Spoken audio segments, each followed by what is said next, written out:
Ang buhay ko ay daan lang sa mundong luhaan.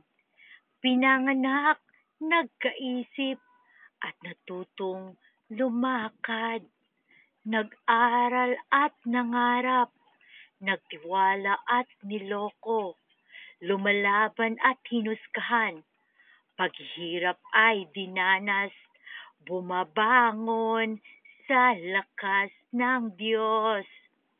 Ilang beses pinatay, pero buhay pa rin.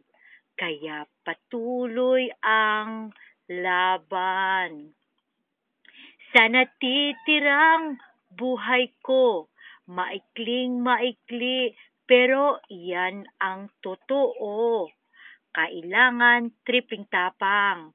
Dapat ako mag-iwan ng marka ni Ave Maria bago lisanin ang mundo. Dapat kong tuparin ang utos ng Diyos Ama at Anak.